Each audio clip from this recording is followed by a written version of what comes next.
Hi hello ನಮಸ್ಕಾರ. ನಾನು ನಿಮ್ಮ ಪ್ರೀತಿಯ ಗದ್ದೆಪ್ಪ ಚಿತ್ರನಾಳ್. ಇತಿಹಾಸ ಉಪನ್ಯಾಸಕರು, ಸರ್ಕಾರಿ ಪದವಿ ಪೂರ್ವ ಕಾಲೇಜ್ ಕೈರೋಡಿ, ತಾಲೂಕು ಜಿಲ್ಲಾ ರಾಯಚೂರು. ಗದ್ದೆಪ್ಪ ಹಿಸ್ಟರಿ ಸರ್ ಎಂಬ ಯೂಟ್ಯೂಬ್ ಚಾನಲ್ಗೆ ಸ್ವಾಗತ ಸುಸ್ವಾಗತ.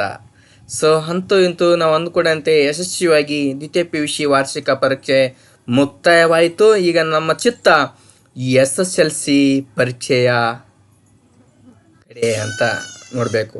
ಹಾಗಾಗಿ ಈ ನಿಟ್ಟಿನಲ್ಲಿ SSLCಯಲ್ಲಿ ಕೂಡ ಒಂದು ಗ್ರಾಮೀಣ ಬಡ ಮಕ್ಕಳಿಗೆ ಉಪಯೋಗವಾಗಲಿ ಅನ್ನೋ ಉದ್ದೇಶದಿಂದ ಸಮಾಜಶಾಸ್ತ್ರ ಅಥವಾ ಸಮಾಜ ವಿಜ್ಞಾನ ಸೋಷಿಯಲ್ ಸೈನ್ಸ್ ಅಂತ ಕರಿತೀವಿ. ಆ ಸಮಾಜ ವಿಜ್ಞಾನ ಈ ಬೋರ್ಡ್ನವರು ಬಿಟ್ಟಿರ್ತಕ್ಕಂಥ ಮಾದರಿ ಪ್ರಶ್ನೆ ಪತ್ರಿಕೆಯನ್ನು ಬಿಡಿಸುವಂಥ ಪ್ರಯತ್ನವನ್ನು ನಾನು ಈ ದಿನ ತೆಗೆದುಕೊಂಡಿದ್ದೀನಿ. ಇಲ್ಲಿ ಕೂಡ ಹಲವಾರು ಸೂಚನೆಗಳಿರ್ತವೆ. ಆ ಸೂಚನೆಗಳನ್ನ ಪಾಲನೆ ಮಾಡಬೇಕಾಗುತ್ತಾ. ಪಾಲನೆ ಮಾಡಿ ಸಮಯ 3 ಗಂಟೆ 15 ನಿಮಿಷ ಇರುತ್ತಾ. 15 ನಿಮಿಷ ಪ್ರಶ್ನೆ ಪತ್ರಿಕೆ ಓದಿಕೊಳ್ಳೋಕ್ಕಿದ್ರೆ 3 ಗಂಟೆ ಬರೋಕ್ಕಿರುತ್ತಾ. ಇಲ್ಲಿ ಗರಿಷ್ಠ ಅಂಕಗಳು ಕೂಡ 80 ಇರ್ತಾವ.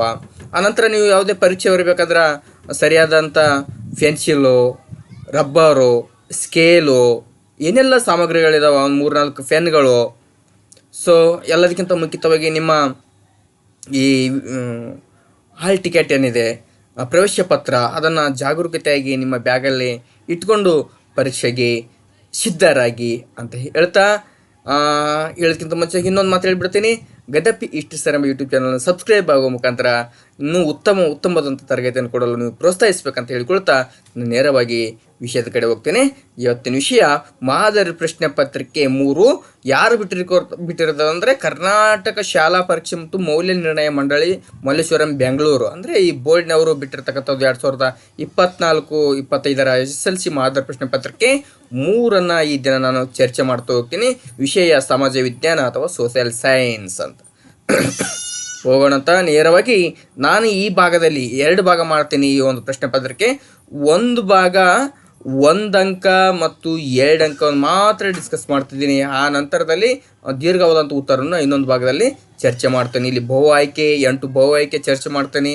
ಜೊತೆಗೆ 8 ಒಂದು ವಾಕ್ಯದಲ್ಲಿ ಚರ್ಚೆ ಮಾಡ್ತೀನಿ. ಆನಂತರ 8 2 ಅಂಕದ ಪ್ರಶ್ನೆ ಅಂದರೆ 2ರಿಂದ 4 ವಾಕ್ಯಗಳು, ಇದನ್ನ ಚರ್ಚೆ ಮಾಡ್ತಾ ಈ ಒಂದು ಅವಧಿಯಲ್ಲಿ ಹೋಗ್ತೀನಂತ. ವೈಬ್ರಣ ನೇರವಾಗಿ ಪ್ರಶ್ನೆ ಉತ್ತರ ಇದು ಬಹು ಆಯ್ಕೆ ಪ್ರಶ್ನೆ ಇರೋದ್ರಿಂದ ಉತ್ತರವನ್ನು ಆರಿಸಿ ಅದರ ಕ್ರಮಾಕ್ಷರದೊಡನೆ ಪೂರ್ಣ ಉತ್ತರವನ್ನು ಬರೆಯಿರಿ ಅನ್ನುವಂಥ ಒಂದು ಸೂಕ್ತವಾದಂಥ ಒಂದು ಗೈಡ್ಲೈನ್ಸ್ ಅನ್ನು ಕೊಟ್ಟಿದ್ದಾರೆ. ಮೊದಲನೇ ಪ್ರಶ್ನೆ ಏನಿದೆಪ್ಪ ಅಂದರೆ, ವೇದಗಳಿಗೆ ಹಿಂತಿರುಗಿ ಎನ್ನುವ ಘೋಷಣೆಯನ್ನು ಹೊರಡಿಸಿದವರು ಅಂತಿದೆ.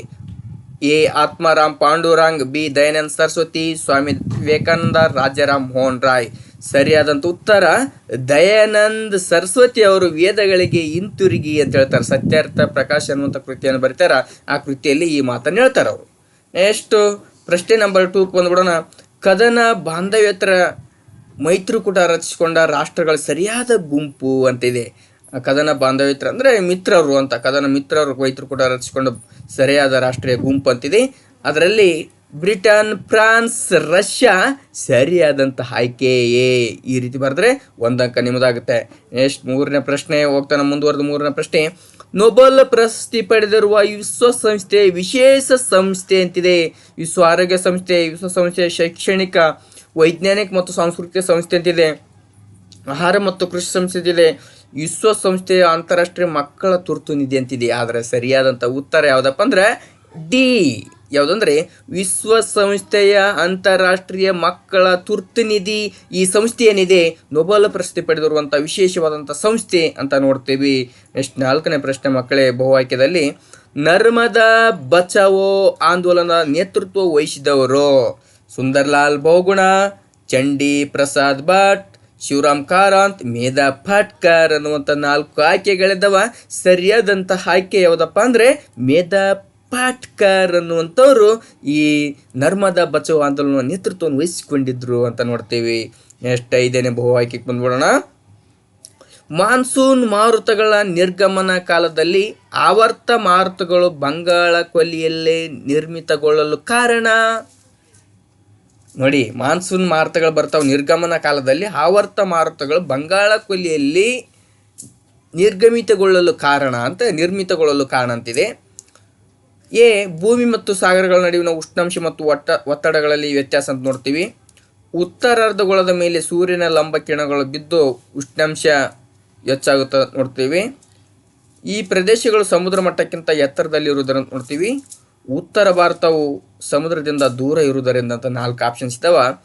ಸೊ ಸರಿಯಾದಂಥ ಉತ್ತರ ಭೂಮಿ ಮತ್ತು ಸಾಗರಗಳ ನಡುವಿನ ಉಷ್ಣಾಂಶ ಮತ್ತು ಒತ್ತಡಗಳಲ್ಲಿ ವ್ಯತ್ಯಾಸದಿಂದ ಈ ಆವರ್ತ ಮಾರುತಗಳು ಬಂಗಾಳ ಕೊಲ್ಲಿಯಲ್ಲಿ ನಿರ್ಮಿತಗೊಳ್ಳಲು ಕಾರಣವಾಗ್ತಾವ. ಯಾಕೆ ಕಾರಣವಾಗ್ತಾವ ಅಂದ್ರೆ ಭೂಮಿ ಮತ್ತು ಸಾಗರಗಳ ನಡುವಿನ ಉಷ್ಣಾಂಶ ಮತ್ತು ಒತ್ತಡಗಳ ವ್ಯತ್ಯಾಸದಿಂದ ಈ ಮಾರುತಗಳು ಬಂಗಾಳ ಕೊಲ್ಲಿಯಲ್ಲಿ ನಿರ್ಮಿತಗೊಳ್ತಾವ ಅಂತ ನೋಡ್ತೀವಿ. ನೆಕ್ಸ್ಟ್ 6ನೇ ಪ್ರಶ್ನೆ, ಸಂಘಟಿತ ಕಾರ್ಮಿಕ ವಲಯಕ್ಕೆ ಉತ್ತಮ ಉದಾಹರಣೆ. ಮನೆ ಕೆಲಸಗಾರರು, ಕೃಷಿ ಕಾರ್ಮಿಕರು, ಸರ್ಕಾರಿ ನೌಕರರು, ತಳ್ಳು ವ್ಯಾಪಾರಿಗಳು. ಸರಿಯಾದಂಥ ಉತ್ತರ ಕೊಡೋಣ. ಸರ್ಕಾರಿ ನೌಕರರು ಏನಿದ್ದಾರೆ ಇವರು ಸಂಘಟಿತ ಕಾರ್ಮಿಕರ ವಲಯಕ್ಕೆ ಒಂದು ಉತ್ತಮವಾದಂಥ ಉದಾಹರಣೆ ಅಂತ ನೋಡ್ತೀವಿ. ನೆಕ್ಸ್ಟು, ಆಡಳಿತ ವಿಕೇಂದ್ರೀಕರಣಕ್ಕಾಗಿ ಭಾರತದಲ್ಲಿ ಜಾರಿಗೆ ತಂದಿರುವ ಪದ್ಧತಿ ಪಂಚಾಯತ್ ರಾಜ್, ಸ್ತ್ರೀ ಶಕ್ತಿ, ನರೇಗಾ, ಗ್ರಾಹಕರ ನ್ಯಾಯಾಲಯ. ಆಡಳಿತ ವಿಕೇಂದ್ರೀಕರಣಕ್ಕಾಗಿ ಭಾರತ ಜಾರಿಗೆ ತಂದಿರುವ ಪದ್ಧತಿ ಯಾವುದಪ್ಪ ಅಂದರೆ ಪಂಚಾಯತ್ ರಾಜ್ ಪದ್ಧತಿ ಅಂತ ನೋಡ್ತೀವಿ. ಮೊಟ್ಟ ಮೊದಲ ಬಾರಿಗೆ ಆಂಧ್ರ ಪ್ರದೇಶ್ ಮತ್ತು ರಾಜಸ್ಥಾನದಲ್ಲಿ ಜಾರಿ ಆಯ್ತು ಅಂತ ನೋಡ್ತೀವಿ. ಇವರು ಜಿಲ್ಲಾ ಗ್ರಾಹಕರ ಮಂಡಳಿಯ ಅಧ್ಯಕ್ಷರಾಗಿರ್ತಾರೆ. ಆಗಿರ್ತಾರೆ ಜಿಲ್ಲಾ ಗ್ರಾಹಕರ ಮಂಡಳಿಯ ಅಧ್ಯಕ್ಷರಪ್ಪ ಅಂದರೆ ಜಿಲ್ಲಾ ನ್ಯಾಯಾಧೀಶರಾಗಿರ್ತಾರ, ಜಿಲ್ಲಾಧಿಕಾರಿ ಆಗಿರ್ತಾರ, ಗ್ರಾಹಕರ ನ್ಯಾಯಾಲಯದ ಅಧ್ಯಕ್ಷರಾಗಿರ್ತಾರ, ಅಥವಾ ರಾಜ್ಯದ ಮುಖ್ಯ ನ್ಯಾಯಾಧೀಶರಾಗಿರ್ತಾರೆ. ಅಂದರೆ ಜಿಲ್ಲಾ ನ್ಯಾಯಾಧೀಶರು ಏನಿದ್ದಾರೆ ಇವರು ಜಿಲ್ಲಾ ಗ್ರಾಹಕರ ಮಂಡಳಿಯ ಅಧ್ಯಕ್ಷರಾಗಿರ್ತಾರೆ ಅನ್ನೋದು ಸರಿಯಾದಂಥ ಉತ್ತರ. ಎಷ್ಟು 8 ಬಹುವಾಕ್ಯ ಆದವು. ಇನ್ನು ಒಂದು ವಾಕ್ಯದ ಬಂದ್ಬಿಡೋಣ. ಸ್ವಾಮಿ ವಿವೇಕಾನಂದರು ರಾಮಕೃಷ್ಣ ಮಿಷನ್ ಸಂಸ್ಥೆಯನ್ನು ಏಕೆ ಸ್ಥಾಪಿಸಿದರು ಅನ್ನುವಂಥ ಪ್ರಶ್ನೆ. ಉತ್ತರ ಬರಬೇಕಾಗುತ್ತಾ, ತಮ್ಮ ಗುರುಗಳಾದ ರಾಮಕೃಷ್ಣ ಪರಮಹಂಸರ ಒಂದು ಧ್ಯೇಯ ಆದರ್ಶಗಳನ್ನು ಪ್ರಚಾರ ಮಾಡಲು ರಾಮಕೃಷ್ಣ ಮಿಷನನ್ನು ಸ್ವಾಮಿ ವಿವೇಕಾನಂದರು ಸ್ಥಾಪಿಸಿದರು ಅನ್ನುವಂಥದ್ದು ಉತ್ತರವನ್ನು ನಾವು ಬರೀಬೇಕಾಗುತ್ತೆ ಮಕ್ಕಳೇ. ನೆಕ್ಸ್ಟ್ 10ನೇ ಪ್ರಶ್ನೆ, ಗೋಬಲ್ಸ್ ಎಂಬ ವಿಶೇಷ ಮಂತ್ರಿಯನ್ನು ಹಿಟ್ಲರ್ ನೇಮಿಸಿದ ಉದ್ದೇಶ. ಯಾಕೆ ಗೋಬಲ್ಸ್ ಎಂಬ ವಿಶೇಷ ಮಂತ್ರಿಯನ್ನು ನೇಮಿಸಿದ ಹಿಟ್ಲರ್? ಈ ಜನಾಂಗೀಯ ದ್ವೇಷವನ್ನು ಪ್ರಸಾರ ಮಾಡಲು ಗೋಬಲ್ಸ್ ಎಂಬ ವಿಶೇಷವಾದ ಮಂತ್ರಿಯನ್ನು ಹಿಟ್ಲರ್ ನೇಮಕ ಮಾಡಿದ. ಜನಾಂಗೀಯ ದ್ವೇಷ, ಅವನು ಹೇಳ್ತಿದ್ದ ನನ್ನ ಜನಾಂಗವೇ ಶ್ರೇಷ್ಠ, ಆರ್ಯನ್ ಜನಾಂಗವೇ ಶ್ರೇಷ್ಠ, ನಾರ್ಡಿಕ್ ಜನಾಂಗವೇ ಶ್ರೇಷ್ಠ ಅಂತಿದ್ದ.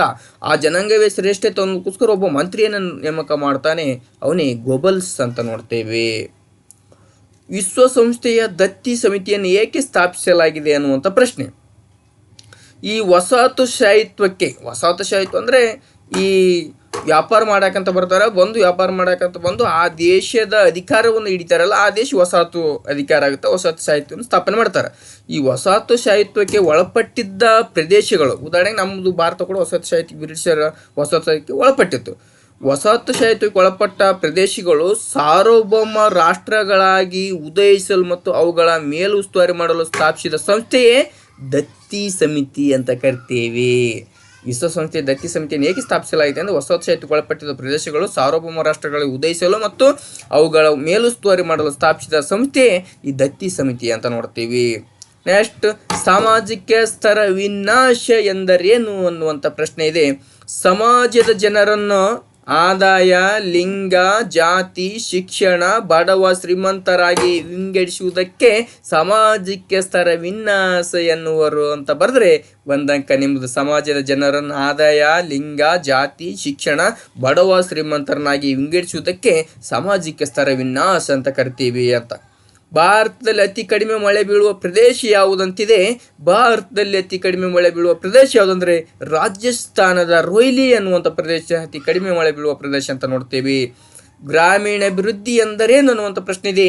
ಗ್ರಾಮದ ಸರ್ವತೋಮುಖ ಅಭಿವೃದ್ಧಿಯೇ ಗ್ರಾಮೀಣ ಅಭಿವೃದ್ಧಿ ಅಂತ ಕರಿತೀವಿ. ಗ್ರಾಮದ ಒಂದು ಸರ್ವತೋಮುಖ ಅಭಿವೃದ್ಧಿ ಇದೆ, ಅದು ಗ್ರಾಮದ ಅಭಿವೃದ್ಧಿ ಅಂತ ನೋಡ್ತೀವಿ. ಮಾರ್ಚ್ 15ರಂದೇ ಪ್ರತಿ ವರ್ಷ ವಿಶ್ವ ಗ್ರಾಹಕರ ದಿನಾಚರಣೆ ಆಚರಿಸಲಾಗುತ್ತದೆ ಏಕೆ ಅನ್ನುವಂಥ ಪ್ರಶ್ನೆ ಇದೆ. ಮಾರ್ಚ್ 15ರಂದೇ ಪ್ರತಿ ವರ್ಷ ವಿಶ್ವ ಗ್ರಾಹಕರ ದಿನಾಚರಣೆ ಆಚರಿಸಲಾಗುತ್ತದೆ ಏಕೆ ಅನ್ನುವಂಥ ಪ್ರಶ್ನೆ ಇದೆ. ಅಂದು ಅಮೇರಿಕದ ಅಧ್ಯಕ್ಷರಾಗಿದ್ದ ಜಾನ್ ಎಫ್ ಕೆನೆಡಿ ಅವರು ಅಲ್ಲಿನ ನಾಗರಿಕರಿಗೆ ಸಂರಕ್ಷಣೆ, ಮಾಹಿತಿ, ನಿವೇದನೆ ಮತ್ತು ಪರಿಹಾರ ಎಂಬ ನಾಲ್ಕು ಹಕ್ಕುಗಳನ್ನು ನೀಡುವ ಒಂದು ವಿಧೇಯಕವನ್ನು ಅಂಗೀಕರಿಸಿದ್ರು. ಆ ಒಂದು ನೆನಪಿಗಾಗಿ ಈ ಮಾರ್ಚ್ 15ರಂದು ನಾವು ವಿಶ್ವ ಗ್ರಾಹಕರ ದಿನಾಚರಣೆ ಅಂತ ಆಚರಿಸ್ತೀವಿ ಅಂತ ಬರೆದ್ರೆ 1 ಅಂಕ ನಿಮ್ಮದಾಗುತ್ತೆ. 16ನೇ ಪ್ರಶ್ನೆಗೆ ಹೋಗೋಣ. ಅಂತಾರಾಷ್ಟ್ರೀಯ ಮೌಲ್ಯ ನಿರ್ಧಾರಕ್ಕೆ ಮಾಧ್ಯಮವಾಗಿ ಬಳಸಲ್ಪಡುವ ಲೋಹ ಯಾವುದಂತಿದೆ? ಅಂತಾರಾಷ್ಟ್ರೀಯ ಮೌಲ್ಯ ನಿರ್ಧಾರಕ್ಕೆ ಮಾಧ್ಯಮವಾಗಿ ಬಳಸಲ್ಪಡುವ ಲೋಹ ಯಾವುದಪ್ಪ ಅಂದರೆ ಚಿನ್ನ, ಅಂದರೆ ಬಂಗಾರ, ಚಿನ್ನ ಅಂತ ನೋಡ್ತೀವಿ. ಸೊ ಇಲ್ಲಿಗೆ 16 ಮಾರ್ಕ್ಸ್ ಆದವು. ಸೊ ಈಗ 2 ಅಂಕದ ಪ್ರಶ್ನೆ ಕಡೆ ಹೋಗೋಣ. ಭಾರತದಲ್ಲಿ ನಿರುದ್ಯೋಗ ಕಾರಣವಾದ ಅಂಶಗಳು ಯಾವುವು? ಯಾಕೆ ಭಾರತದಲ್ಲಿ ನಿರುದ್ಯೋಗ ಇದೆಯಪ್ಪ ಅಂತ ಅಂದ್ರೆ ಅತಿಯಾದ ಜನಸಂಖ್ಯೆ ಭಾರತದಲ್ಲಿ. ಹೌದು, ಇವತ್ತು ಪ್ರಪಂಚದಲ್ಲಿ 140ಕ್ಕೂ ಅಧಿಕ ಕೋಟಿ ಜನಸಂಖ್ಯೆ ಇದ್ವಿ. ಪ್ರಪಂಚದ ಅತಿ ಹೆಚ್ಚು ಜನಸಂಖ್ಯೆ ಹೊಂದಿರತಕ್ಕಂಥ ದೇಶ ಯಾವುದಪ್ಪ ಅಂದರೆ ಅದು ನಮ್ಮ ಭಾರತ. ಅತಿಯಾದ ಜನಸಂಖ್ಯೆ, ಯಾಂತ್ರೀಕರಣ, ಅತಿಯಾದ ಶ್ರಮ ವಿಭಜನೆ, ಸಾಮಾಜಿಕ ಅಸಮಾನತೆ ಕಾಣ್ತೀವಿ ಇಲ್ಲಿ ನಾವು, ಬಂಡವಾಳದ ಕೊರತೆ, ಅನಕ್ಷರತೆ, ಇವೆಲ್ಲವೇನಿದಾವ ಭಾರತದಲ್ಲಿ ನಿರುದ್ಯೋಗ ಕಾಣುವಂಥ ಪ್ರಮುಖ ಅಂಶಗಳನ್ನು ನೋಡ್ತೀವಿ. ಇಷ್ಟು ಬರೆದ್ರೆ 2 ಅಂಕ ನಿಮ್ಮದಾಗುತ್ತಾ.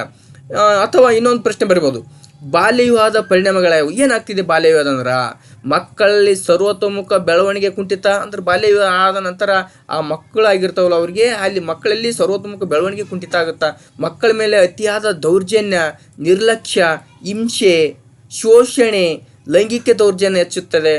ಬಾಲ್ಯತನ, ಶಿಕ್ಷಣ, ಮನರಂಜನೆ, ಆಟವಾಡುವುದು, ಪೌಷ್ಟಿಕಾಂಶ ಪಡೆಯುವ ಹಕ್ಕಿನಿಂದ ವಂಚಿತ, ಅನಾರೋಗ್ಯ, ಗರ್ಭಪಾತ, ಹೆಣ್ಣು ಶಿಶು ಹತ್ಯೆ ಮತ್ತು ಭ್ರೂಣ ಹತ್ಯೆ ಇವೆಲ್ಲ ಪರಿಣಾಮಗಳನ್ನು ಬಾಲ್ಯ ವಿವಾಹದ ಪರಿಣಾಮಗಳಂತ ನೋಡ್ತೇವೆ.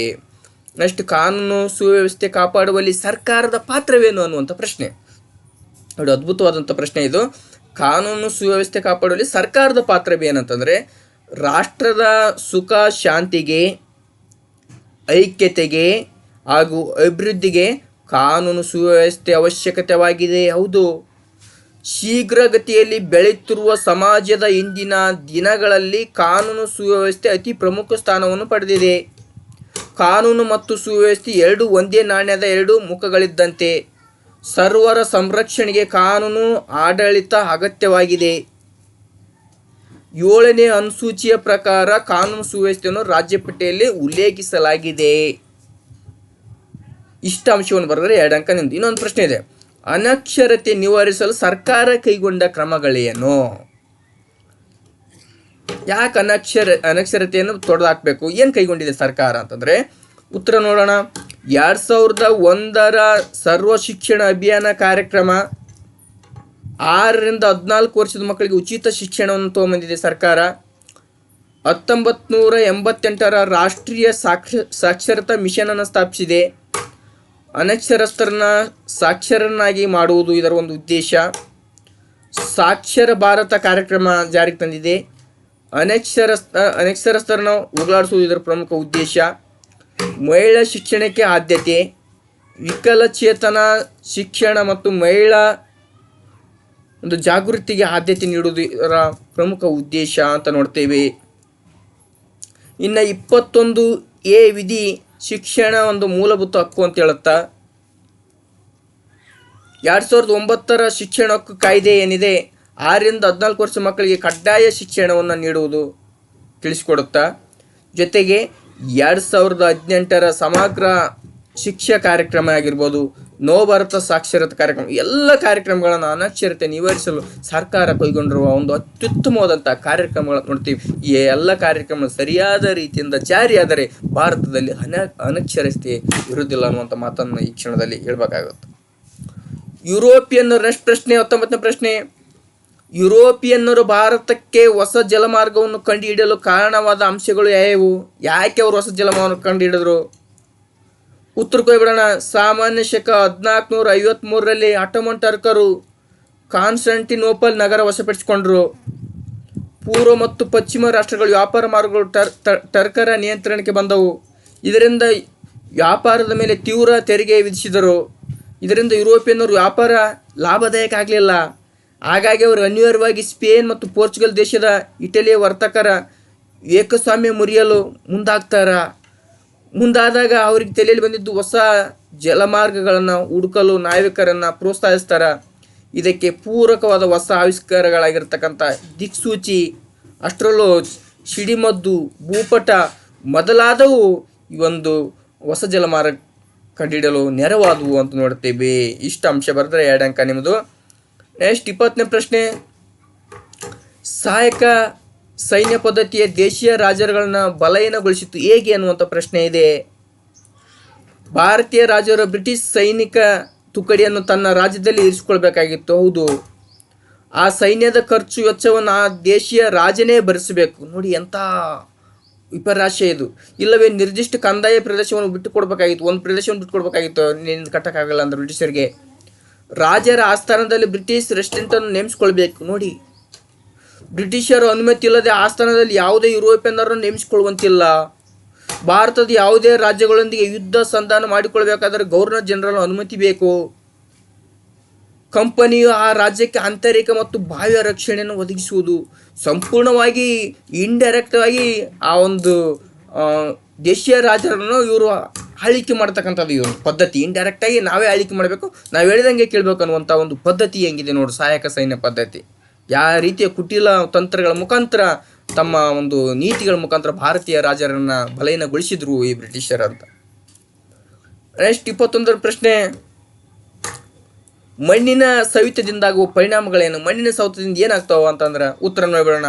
ನದಿಗಳಲ್ಲಿ ಹೂಳು ತುಂಬಿಕೊಂಡು ಪ್ರವಾಹ ಉಂಟಾಗುತ್ತಾ, ಇದರಿಂದ ನದಿಗಳ ಪಾತ್ರದಲ್ಲಿ ಬದಲಾವಣೆ ಆಗುತ್ತಾ, ನೀರಿನ ಸಂಗ್ರಹ ಸಾಮರ್ಥ್ಯ ಕಡಿಮೆ ಆಗುತ್ತಾ, ಭೂಮಿಯಲ್ಲಿ ನೀರು ಇಂಗುವ ಸಾಮರ್ಥ್ಯ ಕಡಿಮೆ ಆಗೋಗುತ್ತಾ, ಸ್ವಾಭಾವಿಕ ಚಿಲುಮೆಗಳು ಬತ್ತಿ ಹೋಗ್ತಾವ, ವ್ಯವಸಾಯದಲ್ಲಿ ಫಲವತ್ತತೆ ಕಡಿಮೆ ಆಗುತ್ತಾ, ಬರಗಾಲ ಸೃಷ್ಟಿಯಾಗುತ್ತಾ, ಅದು ನೋಡ್ತೀವಿ ಮಣ್ಣಿನ ಸವೆತದಿಂದ ಅಂತ. ನೆಕ್ಸ್ಟ್ 22ನೇ ಪ್ರಶ್ನೆ, ಅರಣ್ಯಗಳನ್ನು ನಾವು ಹೇಗೆ ಸಂರಕ್ಷೆ ಮಾಡಬಹುದು ಅಂತ. ಉತ್ತರ, ಕಾಡ್ಗಿಚ್ಚು ಉಂಟು ಮಾಡುವ ಘರ್ಷಿತ ಮರಗಳನ್ನು ತೆಗೆಯುವುದು, ಆ ಕೆಲಸ ಮಾಡ್ಬೇಕು ನಾವು. ಅರಣ್ಯಗಳನ್ನು ರೋಗಗಳಿಂದ ನಿಯಂತ್ರಿಸಬೇಕು, ರೋಗ ಬರ್ದಂಗೆ ನೋಡ್ಕೊಳ್ಬೇಕು. ಸಸ್ಯಗಳನ್ನು ನೆಡುತ್ತಕ್ಕಂಥ ಕೆಲಸ ಮಾಡಬೇಕು. ಬೀಜಗಳನ್ನು ಹರಡಬೇಕು. ಕಾನೂನು ಬಾಹಿರವಾದ ಮರಗಳನ್ನು ಕಡಿಯುವುದನ್ನು ನಿಯಂತ್ರಿಸಬೇಕು. ಎಲ್ಲಿ ನೋಡಿದರೆ ಅಲ್ಲಿ ಈ ಮರಗಳನ್ನು ಕಡಿತಾ ಇದ್ದೀವಿ, ಅದನ್ನು ನಿಲ್ಲಿಸಬೇಕು. ಮರಗಳ ಕಳ್ಳ ಸಾಗಾಣಿಕೆ ನಿಯಂತ್ರಣ ಆಗಬೇಕು. ಅತಿಯಾದ ದನಕರುಗಳ ಮೇಯಿಸುವಿಕೆಯನ್ನು ನಿಯಂತ್ರಣ ಮಾಡಬೇಕು. ಸಾಮಾಜಿಕ ಅರಣ್ಯ ಬೆಳೆಸಬೇಕು. ಪರಿಸರ ದಿನಾಚರಣೆ ಜಾಗೃತಿ ಮೂಡಿಸಬೇಕು. ಜೊತೆಗೆ ವನ ಮಹೋತ್ಸವ ಅನ್ನುವಂಥ ಕಾರ್ಯಕ್ರಮವನ್ನು ಆಚರಿಸುವ ಮುಖಾಂತರ ಅರಣ್ಯಗಳನ್ನು ನಾವು ಸಂರಕ್ಷಣೆ ಮಾಡ್ಬೋದು ಅನ್ನುವಂಥದ್ದು. ನೆಕ್ಸ್ಟ್ 23ನೇ ಪ್ರಶ್ನೆ, ಪ್ರತ್ಯಕ್ಷ ತೆರಿಗೆಗಳು ಪರೋಕ್ಷ ತೆರಿಗೆಗಳಿಗಿಂತ ಹೇಗೆ ಭಿನ್ನವಾಗಿವೆ ಅನ್ನುವಂಥ ಪ್ರಶ್ನೆ. ಪ್ರತ್ಯಕ್ಷ ತೆರಿಗೆ ಅಂದರೆ ಏನು? ತೆರಿಗೆ ಹೊರೆಯನ್ನು ತಾನೇ ಹೊರುವುದು ಪ್ರತ್ಯಕ್ಷ ತೆರಿಗೆ. ಉದಾಹರಣೆಗೆ ವರಮಾನ ತೆರಿಗೆ ಆಗಿರ್ಬೋದು, ಕಂಪನಿ ತೆರಿಗೆ ಆಗಿರ್ಬೋದು, ಸ್ಟ್ಯಾಂಪ್ ತೆರಿಗೆ ಆಗಿರ್ಬೋದು, ಸಂಪತ್ತಿನ ತೆರಿಗೆ ಆಗಿರ್ಬೋದು. ತೆರಿಗೆ ಹೊರೆಯನ್ನು ತಾನೇ ಹೊರುವುದು ಅದು ಪ್ರತ್ಯಕ್ಷ ತೆರಿಗೆ. ಪರೋಕ್ಷ ತೆರಿಗೆ ಅಂದರೆ ತೆರಿಗೆ ಹೊರೆಯನ್ನು ಬೇರೆಯವರ ಮೇಲೆ ವರ್ಗಾಯಿಸುವುದು.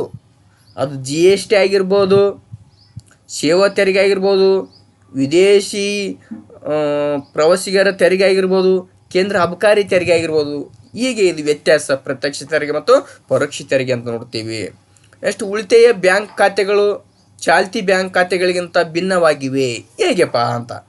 ಉಳಿತಾಯ ಬ್ಯಾಂಕ್ ಖಾತೆಗಳು ಚಾಲ್ತಿ ಬ್ಯಾಂಕ್ ಖಾತೆಗಳಿಗೆ ಭಿನ್ನವಾಗಿದೆ. ಮೊದಲು ಉಳಿತಾಯ ಖಾತೆ ಅಂದರೆ ಏನು? ವೇತನ ಪಡೆಯುವವರು ಮತ್ತು ನಿಯಮಿತ ಆದಾಯ ಹೊಂದಿರುವ ಜನರು ತೆರೆಯುತ್ತಾರೆ. ಸರ್ಕಾರಿ ನೌಕರರಿದ್ದಾರೆ, ಅವ್ರು ತೆರೆಯುತ್ತಾರೆ ಈ ಖಾತೆ ಅಂತ ನೋಡ್ತೀವಿ. ಮತ್ತು ನಿಯಮಿತ ಆದಾಯ ಹೊಂದಿರೋರು. ಈ ಸೌಲಭ್ಯಗಳನ್ನು ವಿದ್ಯಾರ್ಥಿಗಳು, ಹಿರಿಯ ನಾಗರಿಕರು, ಪಿಂಚಣಿದಾರರು ಕೂಡ ತೆರೀಬಹುದು. ಉಳಿತಾಯ ಖಾತೆ ಸೇವಿಂಗ್ಸ್ ಅಕೌಂಟ್ ಅಂತ ಕರಿತೀವಿ ಇದನ್ನು. ಜನರು ಉಳಿತಾಯಕ್ಕೆ ಸಹಾಯ ಮತ್ತು ಉಳಿತಾಯದ ಗರಿಷ್ಠ ಮಿತಿ ಇಲ್ಲ. ಠೇವಣಿಗೆ ಅಲ್ಪ ಪ್ರಮಾಣದ ಬಡ್ಡಿ ದೊರೆಯುತ್ತದೆ. ಹಣವನ್ನು ಚೆಕ್ ಮತ್ತು ಚೀಟಿಯಿಂದ ಪಡೆಯಬಹುದು. ಇದು ಉಳಿತಾಯ ಖಾತೆ. ಆದರೆ ಚಾಲ್ತಿ ಖಾತೆ ಅಂದರೆ ವ್ಯಾಪಾರಸ್ಥರು, ವಾಣಿಜ್ಯೋದ್ಯಮಿಗಳು, ಬಿಸ್ನೆಸ್ ಮ್ಯಾನ್ಗಳು, ಔದ್ಯೋಗಿಕ ಸಂಸ್ಥೆಯವರು ತೆರೆಯುತ್ತಾರೆ. ಇಲ್ಲಿ ಠೇವಣಿಗಳ ಮರುಪಾವತಿ ಮತ್ತು ಬೇಡಿಕೆ ಠೇವಣಿಗಳು, ಉಪಸರ್ಗ ವ್ಯವಹಾರಗಳ ಮೂಲಕ ಹಣ ಹಿಂಪಡೆಯಬಹುದು. ದಿನಕ್ಕೆ ಎಷ್ಟು ಬಾರಿ ಆದರೂ ವ್ಯವಹಾರ ನಡೆಸಬಹುದು. ಈ ಖಾತೆಗೆ ಠೇವಣಿಗೆ ಬ್ಯಾಂಕ್ ಬಡ್ಡಿ ನೀಡುವುದಿಲ್ಲ. ಗ್ರಾಹಕ ಬ್ಯಾಂಕಿಗೆ ಸೇವಾ ಶುಲ್ಕ ಕಟ್ಟಬೇಕು. ಇದು ಚಾಲ್ತಿ ಖಾತೆ. ಈ ರೀತಿಯಾದಂಥ ವ್ಯತ್ಯಾಸ ಅಂತ ನೋಡ್ತೀವಿ ಭಿನ್ನವಾಗಿ. ಸೊ ಇಲ್ಲಿಗೆ ನಾವು ಸುಮಾರು 1632 ಅಂಕದ ನೋಡ್ತೀವಿ. ನಾಳೆ ದಿನ 3 ಅಂಕದ ಒಂದು ಪ್ರಶ್ನೆ, 9 ಪ್ರಶ್ನೆಗಳನ್ನು ನೋಡ್ಕೊಳ್ಳೋಣ. ಆ ನಂತರದಲ್ಲಿ 9 ಪ್ರಶ್ನೆಗಳಾದ ನಂತರ ಮತ್ತೆ ನೋಡೋಣಪ್ಪ ಅಂದರೆ ಆನಂತರ 4 ಅಂಕದ ಪ್ರಶ್ನೆ, ಒಂದು 4 ಪ್ರಶ್ನೆಗಳನ್ನು ನೋಡೋಣ ನಾಳೆ ದಿನ. ಆ ನಂತರದಲ್ಲಿ ಈ ನಕ್ಷ್ಯ ಕಾರ್ಯ ಈ ಭಾರತದ ನಕ್ಷೆಯಲ್ಲಿ ಕೆಳಗಿನ ಅನೇಕ ಪ್ರದೇಶಗಳನ್ನ ಈ ಗುರುತ ಕಳಿಸ್ತಾ ಈ ನಾಳೆ ದಿನ ಮಾಡೋಣ ಅಂತ ಹೇಳ್ತಾ, ಆ ನಂತರದಲ್ಲಿ ನಾಳೆಗಿಂದ ಇನ್ನೊಂದು ಮಾದರಿ ಪ್ರಶ್ನೆ ಪತ್ರಿಕೆ ಒಟ್ಟಿನಲ್ಲಿ ಈ ಸಮಾಜ ವಿಜ್ಞಾನ ವಿಷಯವನ್ನು ನೀವು ಮಾದರಿ ಪ್ರಶ್ನೆ ಪತ್ರಿಕೆ ನೋಡಿಕೊಂಡು ಸರಿಯಾಗಿ ಒಂದು ಸರಿ ವಾಚ್ ಮಾಡಿದರೆ ಖಂಡಿತವಾಗಿ 24 ಅಂಕಗಳನ್ನು ತೆಗೆದುಕೊಳ್ಳುವ ಮುಖಾಂತರ ಈ ಒಂದು SLC ಪರೀಕ್ಷೆಯನ್ನು ನೀವು ಪಾಸ್ ಆಗ್ಬೋದು ಅಂತ ಹೇಳ್ಕೊಳ್ತಾ, ಮತ್ತೊಮ್ಮೆ ಮುಗಿದೊಮ್ಮೆ ಗದ್ದಪ್ಪ ಇಷ್ಟು ಸರ್ ಎಂಬ ಯೂಟ್ಯೂಬ್ ಚಾನಲ್ ಸಬ್ಸ್ಕ್ರೈಬ್ ಆಗುವ ಮುಖಾಂತರ ನಿಮ್ಮ ಬೆಂಬಲವನ್ನು ಸೂಚಿಸ್ಬೇಕಂತ ಕೇಳ್ಕೊಳ್ತಾ, ಮತ್ತೆ ನಾನು ನಿಮ್ಮನ್ನು ಭೇಟಿ ಆಗ್ತೀನಿ ನಾಳೆ ದಿನ ಮುಂದುವರೆದ ಭಾಗದಲ್ಲಿ. ನಮಸ್ಕಾರ.